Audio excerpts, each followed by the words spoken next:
अस्सलामुअलैकुम, welcome to health and happiness with doctor Warda Sikandar. एक नए एपिसोड के साथ, एक नए टॉपिक के साथ और हमारे पुराने मेहमान के साथ जिन्होंने डॉक्टर ज़ैनुल आबिदीन, जिन्होंने हमें पहले भी बहुत सारे नॉलेज से आगाह किया, बहुत सारी ऐसी बीमारियों पे हमारी पहले भी इनसे बात हुई। तो आज फिर हमारे साथ डॉक्टर ज़ैनुल आबिदीन स्टूडियो में मौजूद हैं।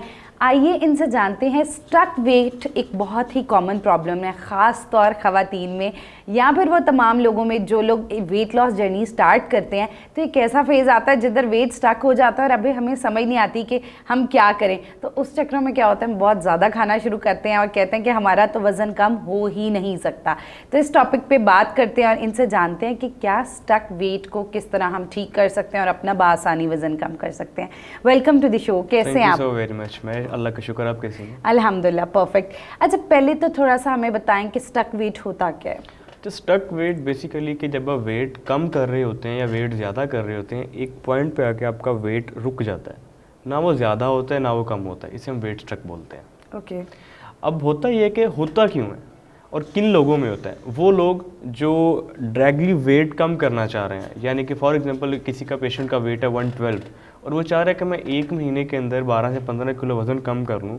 कुछ केसेस में वज़न कम हो जाता है क्योंकि वो लोग जिनके अंदर फ़ैट की परसेंटेज काफ़ी ज़्यादा होती है वो इतना वेट कम कर लेते हैं। लेकिन एक पॉइंट ऐसा आता है कि आपकी बॉडी इतना सडन चेंज एक्सेप्ट नहीं करती। उस केस के अंदर जो आपके हार्मोन्स हैं उनकी सिक्रीशंस या तो बहुत कम हो जाती हैं, ये बहुत ज़्यादा हो जाती हैं। तो इसमें आपका सबसे पहले जो हार्मोन जो कोर्टिसोल है, जो स्ट्रेस को मैनेज करता है, वो ज़्यादा होता है। वो ज़्यादा होता है तो आपकी बॉडी इस चेंज को एक्सेप्ट नहीं करती, जिसकी वजह से आपका वेट कम नहीं होता। और हम लोग एक ही कांस्टेंट पैटर्न के ऊपर चल रहे होते हैं, यानी कि मिसाल के तौर के ऊपर हम 1400 कैलोरीज का एक प्लान फॉलो कर रहे हैं और काफ़ी अरसे से हम 1400 का प्लान फॉलो करते करते हमने 10 किलो वज़न कम कर लिया है। लेकिन एक अरसे के बाद आपका वेट वहाँ पे रुक जाता है। तो होता यह है कि उसमें आपने अब करना क्या है, करना यह है कि आपने अपनी रूटीन चेंज करनी है, आपने अपनी जो कैलोरीज की मैनेजमेंट है वो चेंज करनी है। बेहतर मैं तो ये सजेस्ट करता हूँ कि आप लोग अपने एक्चुअल रूटीन के ऊपर आ जाएँ, यानी कि आपकी बॉडी स्टेबल हो, बॉडी का स्ट्रेस कम हो, आपके जो हार्मोन हैं बैलेंस हो रहे हैं बैलेंस हो, उससे आपका जो वेट स्टक पॉइंट है वो ख़त्म हो जाए, वेट प्लेट्यू भी बोलते हैं। अब आपको मैकेनिज्म समझने की यहाँ पे ज़रूरत ये है कि मिसाल के तौर के ऊपर आपके घर में एक चीनी का डिब्बा होता है, हाँ ठीक जी, है। अब जब चीनी का डिब्बा ख़त्म होने वाला होता है हम उसको फिर रीफ़िल कर देते हैं, ठीक है। जब रीफ़िल कर देते हैं जो नीचे चीनी पड़ी हुई है वो काफ़ी अरसे से पड़ी है, वो कंज्यूम ही नहीं हुई, ठीक है। तो डिब्बे को लगता है शायद ये जो नीचे चीनी है जो कंज्यूम ही नहीं हुई 2-3 महीने पहले, ये मेरे डिब्बे का हिस्सा है। ऐसे ही जिस्म है, जिस्म के अंदर जो चर्बी स्टोर्ड है काफ़ी अरसे से, काफ़ी सालों से, जिसको आप बर्न ही नहीं कर रहे और बॉडी को लगता है शायद ये मेरा पार्ट ऑफ बॉडी है, इसको मैंने कंज्यूम नहीं करना। तो उस केस के अंदर आपकी जो बॉडी है कार्बोहाइड्रेट्स यूज़ करना शुरू कर देती है, आपकी फ़ैट जो बर्निंग का प्रोसेस है वो स्लो हो जाता है और आपकी बॉडी प्रोटीन के ऊपर शिफ्ट हो जाती है। तो जब आप उस जो स्टोर्ड फैट को छेड़ ही नहीं रहे तो आप जो खा रहे हैं सिर्फ वो बर्न हो रहा है। तो ज़रूरत ये है कि जो स्टोर्ड फैट है वो एक्चुअली रीज़न होती है आपके वेट स्टक की। तो अगर आप लोग की बॉडी के अंदर वेट स्टक है या आपकी जर्नी के अंदर वेट स्टक की प्रॉब्लम आ रही है तो कोशिश करें जो आपकी स्टोर्ड फैट है काफ़ी अरसे से उसको बर्न करें। उसको बर्न करने का तरीका ये है कि एक तो आप अपनी स्लीपिंग पैटर्न बेहतर करें, क्योंकि स्लीपिंग आपकी बॉडी का एक रिकवरी टाइम होता है, यानी कि आपकी बॉडी के अंदर जितने भी चेंजिंग्स आ रहे हैं एक नॉर्मल हेल्दी बॉडी से हट के, तो उनकी रिकवरी के लिए नींद बहुत ज़रूरी है। अब यहाँ पे लोग कहते हैं कि शायद हम रात को या सुबह के 3 बजे सो के सुबह 12 बजे उठ जाएंगे तो हमारी नींद पूरी हो जाएगी, ऐसा नहीं है। हमारी बॉडी के अंदर एक सर्केडियन रिदम साइकिल होता है जिसमें एक्चुअल बॉडी की टाइमिंग होती है 10 बजे से लेके सुबह 4 बजे तक या 6 बजे तक मैक्सिमम। अगर आप इस ड्यूरेशन के दौरान सोते हैं तो आपकी बॉडी के अंदर जितने भी मौजूद हार्मोन्स हैं, आपकी बॉडी के अंदर जितने भी फ्लक्चुएशंस हो रही हैं जो कि नॉर्मल हेल्दी बॉडी से हटके हैं, तो ये बैलेंस हो जाती हैं। तो वेट स्टक के लिए ज़रूरी है एक तो आप अपनी जो रूटीन है जो काफ़ी अर्से से फॉलो करते आ रहे हैं, चाहे वो कैलोरीज़ की है, चाहे नींद की है, चाहे फूड की है, उसको चेंज करें। जब आप फ्लक्चुएशन देते हैं बॉडी को तो बॉडी का स्ट्रेस फ्लक्चुएट होता है, इस केस के अंदर आपका जो वेट स्टक है वो ख़त्म हो जाता है। ओके। अच्छा, एक जो है वो चीज़ें हम बहुत सुनते हैं कि अगर जैसे हम एक डाइट कर रहे हैं या फिर मतलब ऐसी बहुत सारी डाइट्स आजकल ट्रेंड बन चुकी हुई हैं, तो अगर हम उन पे ज़्यादा एम्फेसाइज करते हैं तो उनमें स्टक वेट का ज़्यादा चांस होता है, तो इसमें कितनी रियलिटी है? अब देखिए हमारी बॉडी की डिमांड है प्रोटीन, कार्बोहाइड्रेट्स, फैट्स। अब आप एग डाइट पे आ जाएं, आप सिर्फ प्रोटीन ले रहे हैं, कार्बोहाइड्रेट्स नहीं ले रहे, ना ही फैट्स ले रहे हैं। अब आपके जिस्म के अंदर वो वाइटामिन जो फैट सोल्यूबल वाइटामिन है, यानी कि वाइटामिन ए, डी, ई, के, जब आप ये स्टोर्ड आपकी बॉडी में नहीं होंगे तो ऑटोमेटिकली आपको हेयर फॉल होगा, एक्नी होगी, आप लिथार्जिक फील करेंगे, आपके रिंकल पड़ना शुरू हो जाएंगे, वेट तो कम हो जाएगा लेकिन इसके साइड इफेक्ट्स बहुत ज़्यादा होंगे। अब हमारी जिस्म की डिमांड है कार्बोहाइड्रेट्स भी, जैसे कि हम पहले बात कर चुके हैं कि कार्बोहाइड्रेट आपका सबसे एक वाहद फूड है जो आपके जहन को चाहिए, ग्लूकोज। जब आपका ब्रेन सही तरीके से काम नहीं करेगा तो ऑटोमेटिकली आपके हार्मोन डिस्टर्ब होंगे, वो डिस्टर्ब होंगे तो आपका वजन कम हो जाएगा लेकिन सस्टेनेबिलिटी नहीं होगी। अब मोस्टली इस सारे फैट क्रैश डाइट के अंदर आपका जो वेट है, मसल वेट, वो लॉस होता है, फैट लॉस नहीं होता।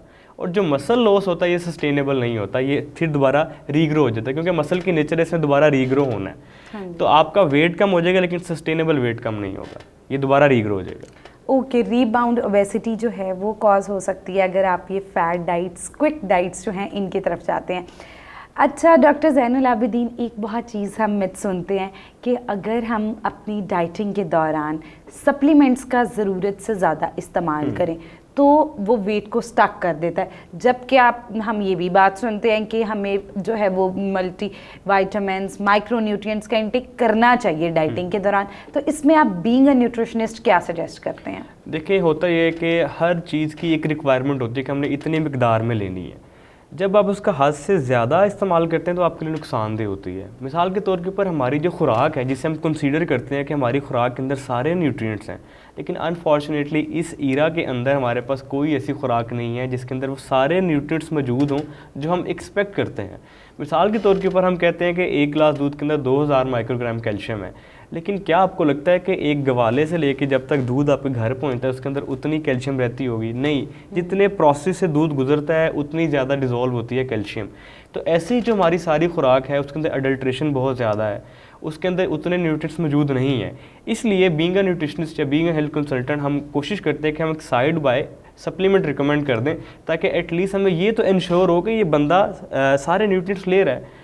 अब होता ये कि हमारी बॉडी के अंदर इतने ज़्यादा डेफिशिएंसी है क्योंकि हम काफ़ी अरसे से हमारी डाइट के अंदर मल्टीविटामिन का कॉन्सेप्ट नहीं है। तो इस ईरा के अंदर हमने जब से खाना शुरू किया हमारी बॉडी के अंदर डेफिशिएंसीज बहुत ज़्यादा है। आपने देखा होगा कि हर घर में जोड़ों का मरीज़ है, ब्लड प्रेशर का पेशेंट है, हर बंदे में लिथार्जिक है, हर बंदा लेज़ी फील करता है। क्या वजह है? माइक्रोन्यूट्रिएंट डेफिशिएंसी है।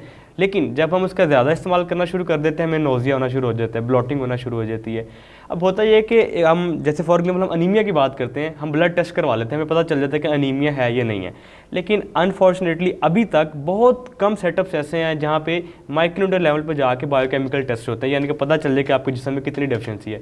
कैल्शियम का होता है, विटामिन डी का होता है। इसके अलावा बहुत कम है कि आपकी बॉडी के अंदर मैग्नीशियम को फाइंड करने का कोई एवेल्यूएशन क्राइटेरिया हो या कोई टेस्ट हो। तो हम जिस चीज़ का हमें एवेल्यूएशन क्राइटेरिया का नहीं पता वो फिर हम ऐसे ही लेते हैं कि मल्टीविटामिन ले लेते हैं, शायद इससे हमारी डेफिशिएंसी पूरी हो जाती है। तो मल्टीविटामिन से आपका वेट स्ट्रक नहीं होता क्योंकि उसके अंदर कैलोरीज नहीं है। हम पहले भी इसको बात कर चुके हैं कि जिस चीज़ में कैलोरीज नहीं है ना तो वो वेट गेन करवाता है ना वेट कम करवाता है, बल्कि ये आपकी बॉडी के जितने भी फिजियोलॉजिकल फंक्शंस हैं उसको बेहतर करता है। मिसाल के तौर के ऊपर आपका बॉडी के अंदर किडनीज का काम है वाटर को फिल्टर करना, तो आपकी किडनी को बहुत सारे न्यूट्रिएंट चाहिए जिससे फिल्ट्रेशन बेहतर हो सकती है। तो अगर आप वो न्यूट्रिएंट नहीं लेंगे तो आपकी किडनी सही तरीके से काम नहीं करेंगी। तो ऐसे ही इसके साइड बाय फंक्शन बहुत ज़्यादा हैं लेकिन मेजर रोल नहीं है। जैसे हम बात करते हैं कार्बोहाइड्रेट्स की कि हमारा कार्बोहाइड्रेट से एक मेजर रोल है कि हमने इसे एनर्जी लेनी है। अब उसे एनर्जी कैसे लेनी है, वो मैकेनिज्म ऑफ एक्शन क्या है, उस मैकेनिज्म ऑफ एक्शन को परफॉर्म करने के लिए किस किस चीज़ की ज़रूरत है। तो उस केसेस के अंदर जब हमारे पास न्यूट्रिएंट्स नहीं होंगे, विटामिन्स नहीं होंगे, मिनरल्स नहीं होंगे, तो हमारा वो जो मेजर फंक्शन है बॉडी का वो परफॉर्म नहीं होगा। विटामिन ए की बात कर लें, हम कहते हैं नाइट ब्लाइंडनेस के लिए बहुत हेल्पफुल है, बचाते हैं नाइट ब्लाइंडनेस से। अब विटामिन ए आप ना लें, कार्बोहाइड्रेट्स ले जाएँ, फैट ले जाएँ, प्रोटीन, बॉडी ठीक हो जाएगी, आंखें ख़राब हो जाएंगी। एग्जैक्टली ऐसे ही। तो ये है इंपॉर्टेंस हमारे पास मल्टीविटामिन्स की और विटामिन्स और मिनरल्स की। अच्छा, लास्ट क्वेश्चन की तरफ जाते हैं कि बहुत सारे लोग होते हैं वो कहते हैं कि जी पानी का इस्तेमाल जो है अगर ज़रूरत से ज़्यादा किया जाए तो वो भी स्टक वेट का बाइस बनता है, और इसके साथ साथ मेटाबॉलिज्म अगर इंसान का स्लो डाउन हो जाता है तो वो भी स्टक वेट का एक कॉज बनता है। तो हम किस तरह अपने मेटाबॉलिज्म को बूस्ट कर सकते हैं और पानी का कितना रोल है? देखिए, जब आपकी डाइट बैलेंस नहीं होगी तो आपकी बॉडी का बैलेंस ख़राब हो जाएगा। बॉडी के बैलेंस से मुराद के आपके जिस्म के अंदर होने वाले जितने भी प्रोसेस हैं, अब आपकी हमारी बॉडी मेजॉरिटी प्रोटीन से बनी है। जब हम प्रोटीन अपनी बॉडी में अपने रिक्वायरमेंट के मुताबिक नहीं इंटेक करते उसका तो हमारा वेट स्ट्रक हो जाता है। ठीक है। अगर आपका मेटाबॉलिज्म स्लो है और आपको लगता है कि आप जो पानी पीते हैं, तो मैं लोग कहते हैं पानी पीते पानी लग जाता है, पानी कैसे लग सकता है? पानी ने बॉडी में जाना है, जितना बॉडी की ज़रूरत है बॉडी ने अब्जॉर्ब करना है, बाकी यूरिनेशन हो जानी है। Exactly. तो लोगों का मेटाबॉलिज्म स्लो होता है, लोग पानी पी के या ज़्यादा पानी पी के ब्लोटिंग शुरू हो जाती है या पेट अफारपन हो जाता है। हम उसे समझते हैं कि शायद अफारपन से हमारा वजन ज़्यादा हो जाता है, एक्चुअली वो वाटर वेट होता है। उसका हल ये है कि आपको हमेशा पानी अपनी रिक्वायरमेंट के मुताबिक पीना चाहिए। सिंपल सा फार्मूला है, आपका जितना वेट है उसको मल्टीप्लाई कर लें 30 ml के साथ, रफली फार्मूला। जितने आपके पास आएगा मिलीलीटर या लीटर आएगा, उसको डिवाइड कर दे 250 के साथ, आपके ग्लासेस की रिक्वायरमेंट्स आ जाएगी। मिसाल के तौर के ऊपर एक 70 किलो का एक बंदा है, उसकी जो रिक्वायरमेंट है 10 से 12 ग्लास होती है। अगर आप 10 से 12 ग्लास पीते हैं पूरे दिन में, तो आपका वेट स्टक नहीं होगा और ना ही आपका जो ये इशू है अफारपन वाला, ये भी नहीं होगा। इसके अलावा हम जो कहते हैं कि पानी पीने से हमारा जो मेटाबॉलिज्म है वो स्लो हो जाता है, वो भी नहीं होगा। तो वेट स्ट्रक के अंदर वाटर रिक्वायरमेंट, आपकी नींद का बेहतर होना, आपकी डाइट के अंदर प्रोटीन का एनफ अमाउंट जितनी आपकी बॉडी की रिक्वायरमेंट है, अगर आप ये 3 चीज़ें फॉलो करते हैं तो आपको वेट स्ट्रक नहीं हो सकता। ओके तो ये जो है वो बड़ी ज़बरदस्त जो है, हमें डॉक्टर ज़ैनुल आबिदीन जो कि न्यूट्रिशनिस्ट हैं, डाइटिशियन हैं, वो हमारे साथ मौजूद थे। उन्होंने हमें बहुत ज़बरदस्त टिप्स बताई कि हम किस तरह अपने स्टक वेट जो है उसको ठीक कर सकते हैं, और बहुत सारी मिथ्स भी क्लियर की कि बहुत सारी हमारी खुद की मिथ्स बनाई होती हैं कि जी ये चीज़ मल्टीविटामिन जो है वो स्टक। तो काइंडली आप इन मिथ्स को मत फॉलो करें, और अगर आपका वज़न बहुत ज़्यादा स्टक है तो इसमें कोई हर्ज नहीं है, आप किसी प्रोफेशनल न्यूट्रिशनिस्ट को सीख करें और उससे हेल्प ले लें, जिससे आप बाआसानी हेल्दी वे में अपना वेट लॉस कर ले सकें और अपनी वेट लॉस जर्नी को रोकें नहीं प्लीज़। तो अगर आपका वज़न भी स्टक है या आप बहुत देर से कोशिश कर रहे हैं, वज़न कम नहीं हो रहा या अपना वज़न कम करना चाहते हैं, तो आप किसी भी अपने करीबी न्यूट्रिशनिस्ट को कंसल्ट कर सकते हैं। और अब आप घर बैठे हेलो डॉक्टर के फोरम पे मौजूद डॉक्टर्स को भी कंसल्ट कर सकते हैं। So don't forget to share your feedbacks. मिलते हैं एक नए एपिसोड के साथ। अल्लाह हाफ़िज़।